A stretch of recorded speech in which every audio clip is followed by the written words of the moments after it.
Okay, so eksperimen 6 tajuk dia thermal conduction.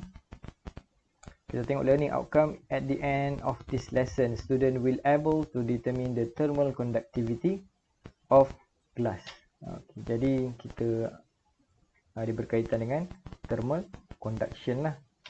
So apa itu thermal conduction? Sebelum kita mula, saya nak bagi tahu sikit lah.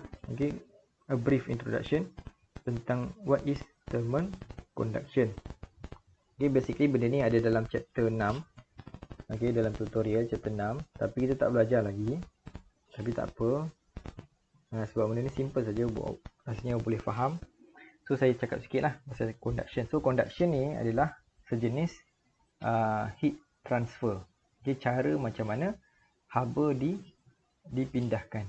Okay, heat transfer. So ada 3 cara macam mana heat tu dipindahkan ataupun heat tu bergerak. Satu conduction, kita panggil conduction. Satu convection. Satu lagi radiation. Apa beza di antara ketiga-tiga jenis heat transfer ni? Dia punya beza adalah dia punya medium. Okey, medium. So conduction, medium dia adalah solid. Jadi maksudnya kalau solid, objek-objek yang solid, ini solid object, dia transfer heat through conduction process. Lepas tu convection pula untuk heat transfer dalam liquid ataupun air. Okey, dan radiation dia tak memerlukan apa-apa medium. Okey. So yang kita akan fokus adalah conduction ni, conduction. Okey. So kita tengok introduction dia, thermal conductivity. So what is thermal conductivity? Okay, thermal conductivity ni dia ada specific definition lah. Okay, saya tulis dulu dia punya specific definition. Okay, so thermal conductivity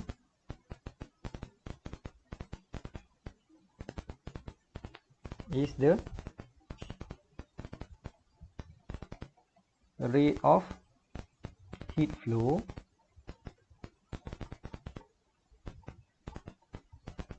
perpendicularly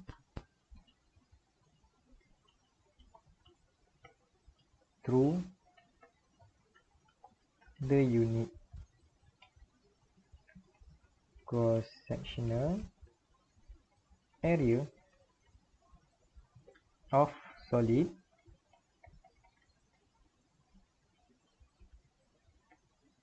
per unit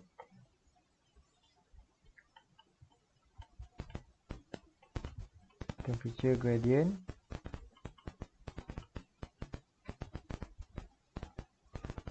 along the direction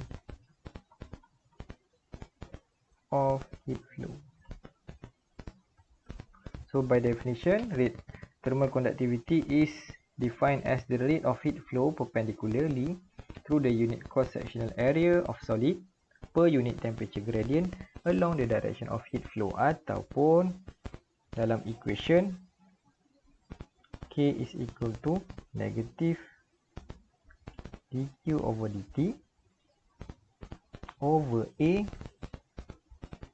dt over X. Okay, dQ dt ni adalah rate of heat transfer, A ni adalah cross sectional area, dt adalah change in temperature, dan X adalah length ataupun thickness of the material. So contohnya kalau kita ada objek, okay, so kat sini panas, contohnya kita panaskan dekat belah sini, kita letak lilin. Okay, so kita akan nampak, kita akan expect yang heat akan transfer daripada tempat panas ke tempat yang sejuk. Okay, so ini dia punya area, cross sectional area, ini dia punya X, dia punya thickness ataupun length of the material of the object, dan dt adalah temperature dekat sini dan temperature dekat sini, d1 d2. Okey, daripada sini dt ni adalah T2 minus T1, change in temperature. Dan dq dt adalah rate of heat transfer. Okey. So itu dia punya definition of thermal conductivity. Apa pentingnya thermal conductivity? So thermal conductivity ni dia punya nilai berbeza-beza mengikut jenis objek ataupun jenis material. Okey, dia punya nilai berbeza-beza. Jadi sekiranya K dia tinggi, maksudnya rate of heat transfer ataupun kadar pergerakan atau pemindahan haba tu dia lebih cepat. Okey. K tinggi, thermal conductivity dia tinggi, dia punya pemindahan haba tu cepat. Sekiranya K rendah, dia punya haba tu lambat untuk transfer. Okey, contoh-contoh objek yang cepat transfer haba ni apa? Awak rasa apa? Besi. Besi, bagus. Okey. Itulah. Okey, so kalau besi dia punya K tu nilai dia tinggi. Kalau yang rendah pula, K ni contoh dia apa? Apa objek yang mempunyai batu. Okey, batu pun rendah juga, betul. Lagi apa? Benda-benda yang insulator lah. Kalau yang tinggi ni metal, selalunya metal. Kalau yang bawah ni selalunya barang-barang yang insulator. Contoh macam kayu, wood, okey, plastik, getah dan sebagainya. Okey, itu sebabnya kalau kita punya sudip ke, kalau kat dapur, kalau perasan sudip besi tu selalunya dia akan dibalut dengan plastik ke, ataupun kita tak gunakan besi, kita gunakan sudip kayu. Sebab apa? Sebab rate of heat transfer dia rendah. Okey, ataupun dia punya thermal conductivity dia rendah. Okey. So itu thermal conductivity. So what is the meaning of negative sign? So apa maksud negative sign di sini? Maksud dia heat always in the direction of decreasing temperature. Okey, so benda ni negative sign ni nak menunjukkan yang heat tu always ataupun memang setiap masa dia akan transfer daripada tempat yang panas ke tempat yang sejuk. Decreasing temperature. Tinggi temperature panaslah, rendah temperature sejuk. Okay, what is the symbol and the SI unit of thermal conductivity? So the symbol is K and the unit is watt per meter per Kelvin. Okay, kita pergi kepada eksperimen. Jadi kita tengok dulu apa eksperimen yang akan kita buat, apakah eksperimen 6 ni berkaitan dengan apa ya?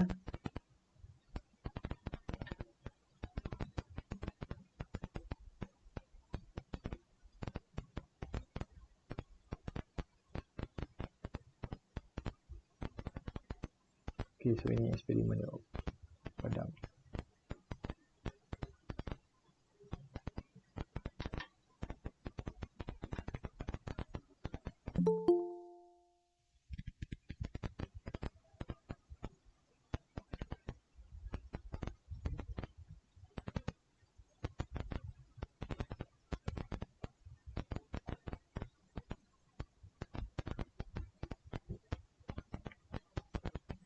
Okay, so basically eksperimen ni adalah kita nak kira thermal conductivity of glass. Okay, glass. So apa yang terjadi kat sini? So ini dia punya setup eksperimen. Jadi kita ada dua part kat situ. So kita ada beaker.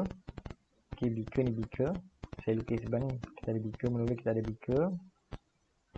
So apa yang kita buat dekat beaker ni, kita masukkan beaker ni dengan air sejuk. Okay, kita letakkan ais dalam beaker ni.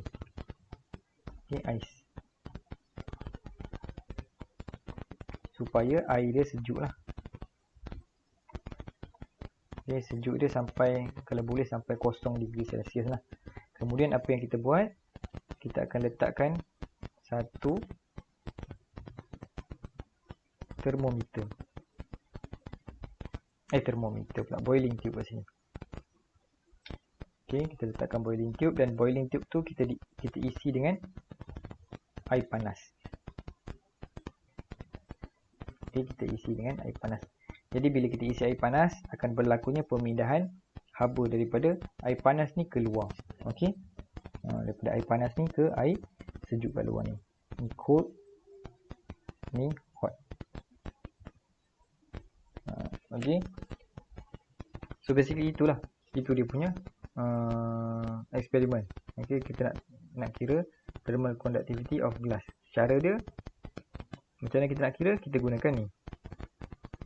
Okey. So ada dua part lah kat situ. First kali kita kena kira dia punya diameter of the boiling tube.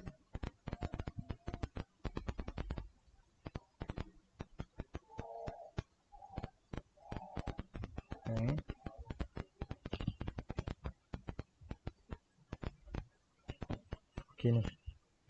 Okay, based on procedure A, label the internal diameter D, external diameter D, average radius and thickness X of the wall. So ini adalah kuantiti yang kita perlukan untuk dapatkan nilai K tu lah. Okay, so first kali kita kena kira dia punya internal diameter. So internal diameter tu adalah diameter yang ni.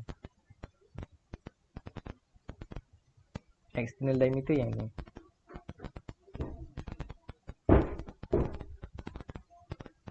Okay, external luar, internal dalam.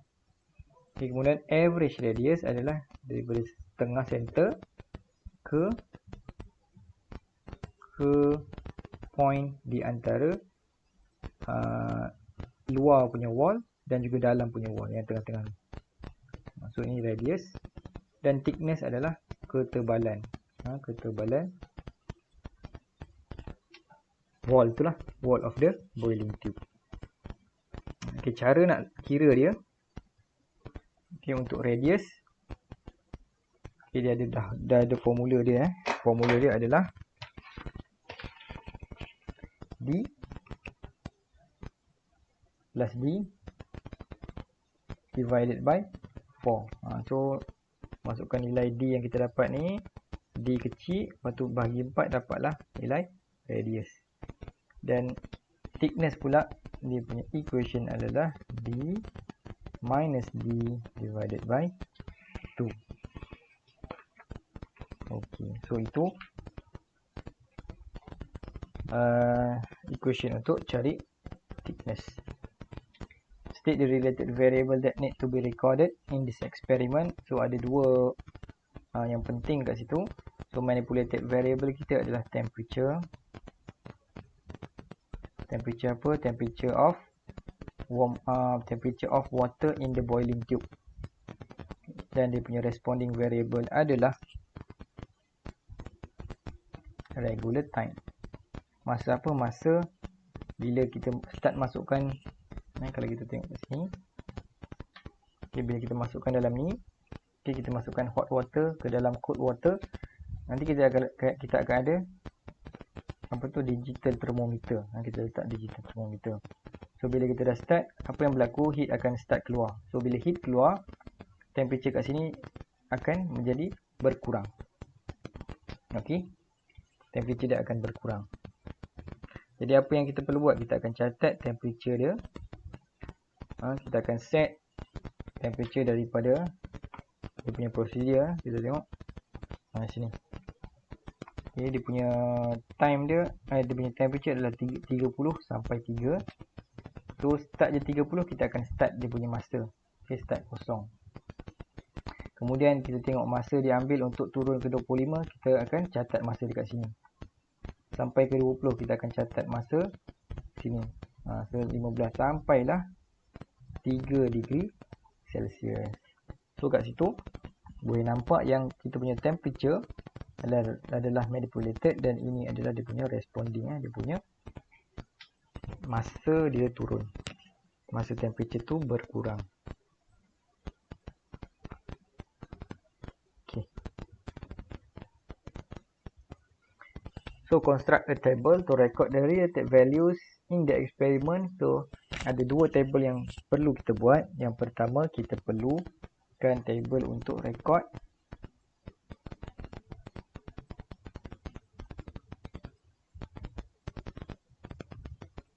kita perlukan table untuk record diameter, external diameter D besar dan juga internal diameter D kecil.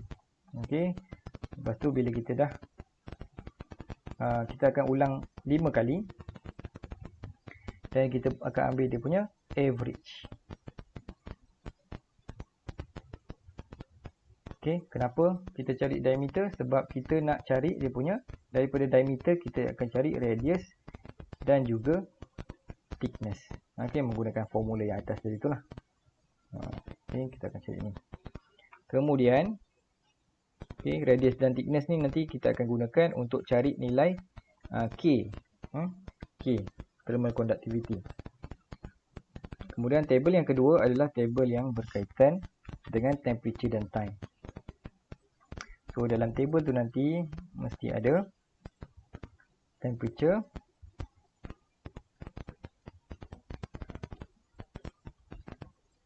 temperature of water in the boiling tube. Yang kedua, kita ada time. Kita akan ulang 2 kali.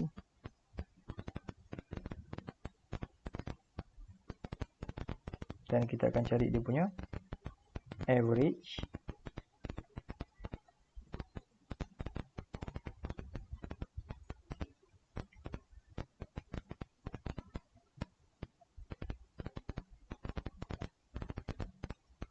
Dan last sekali kita perlu ada tambah satu lagi kolom, adalah kolom untuk log T.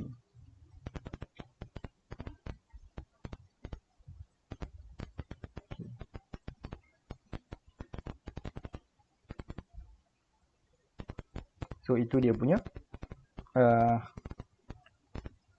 inilah apa tu table yang perlu ada. Kemudian untuk eksperimen pula, untuk kita punya data, untuk kita punya graph, nanti kita akan buat graph log T against time. Kita akan ambil nilai log T dekat sini dan juga average time. Alright. Dan kalau kita tengok equation dia,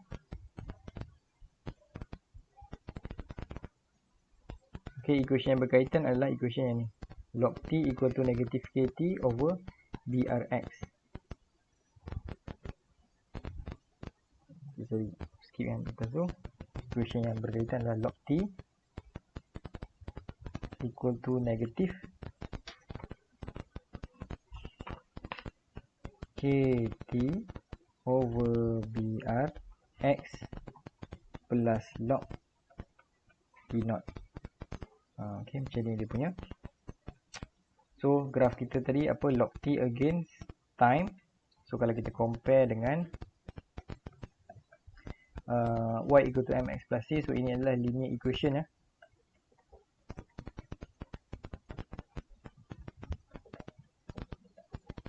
Kita compare dengan y equal to mx plus c, so kita akan dapat log T kita y, x kita adalah T yang ni.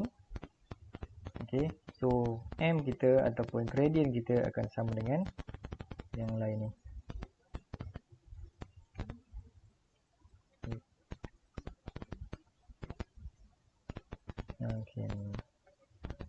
Jadi from gradient of the graph, kita akan dapat m is equal to negative k over brx. Dan daripada situ kita boleh rearrange equation. Kita akan dapat k sama dengan negative m, brx di mana m adalah gradient daripada graph, b ni nilai constant, r adalah radius yang boleh dikira dan x adalah thickness yang kita kira ke atas. Dan theoretical value untuk K untuk thermal conductivity of glass adalah 0.8 watt per meter per Kelvin. So nanti bila kita buat, kita akan compare dengan nilai 0.8 ni. Okey, rasanya itu saja untuk pre-lab kita. Ada apa-apa soalan tak?